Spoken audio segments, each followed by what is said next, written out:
আজই সাবস্ক্রাইব করুন এবং দেখুন আপনার প্রিয় শো। আমি আমার সিথির সিঁদুর মানত রেখে বজরংবলীর কাছে সমস্ত পরীক্ষা দিয়ে তোমার নাতিকে মৃত্যুর মুখ থেকে ফিরিয়ে আনবই ঠাম্মি। ওর স্বামীকে ওর কাছে ফিরিয়ে দাও প্রভু। কি হয়েছে মা? উনি খুব অসুস্থ ঠাকুরমশাই, উনি মৃত্যুর সাথে লড়ছে হাসপাতালে। উনি তোমার কে হয়? আমার নাতি ওর স্বামী, আমরা ঘরের ছেলে প্রাণ ভিক্ষা করতে এসেছি। ওর সিথির সিঁদুর মানত করতে এসেছে ঠাকুর মশাই। কিন্তু শুধু সিথির সিঁদুর মানতে যে হবে না, মানতে থাকতে হবে পরীক্ষা। পরীক্ষা? হ্যাঁ মা, বজরংবলী যখন ওর প্রাণ সংশয় করেছেন, তার মানে এটাই তার ইচ্ছা।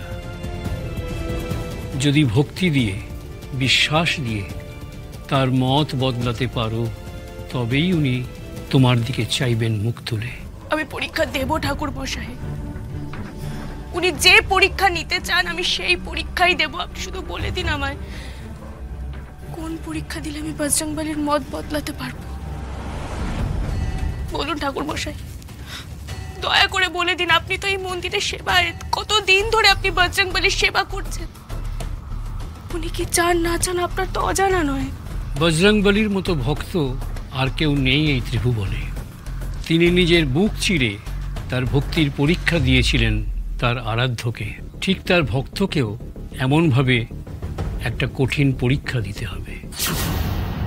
এই যে গদাটা দেখছো, এর একটা প্রাচীন ইতিহাস আছে।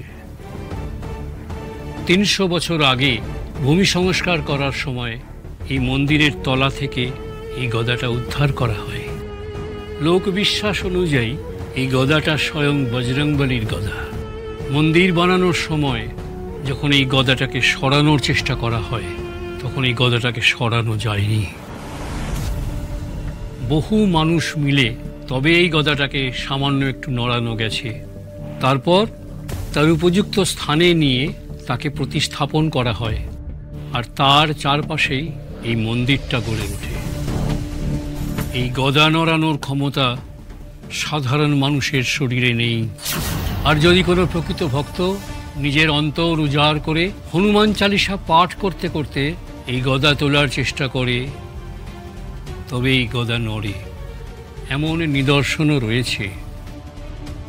প্রতিদিন রোজ রোজ লাখ লাখ ভক্ত এই মন্দিরে আসে, কিন্তু এখনো পর্যন্ত হাতে গোনা কয়েকজন মানুষ ছাড়া কেউ এই গদা নাড়াতে পারেনি।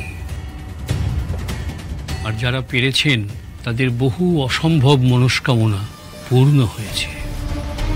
নিজের স্বামী আরোগ্য কামনার কতটা জোর আছে তোমার মনে? যদি সেই আরতির জোর থাকে, তবেই নড়বে এই গদা। আর যদি এই গদা নড়ে, তবেই বজরংবলী তোমার প্রার্থনা শুনবেন।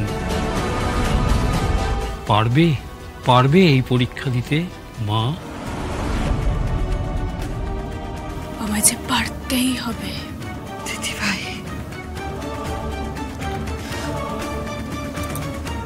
তুমি চিন্তা করো না ঠাম্মি,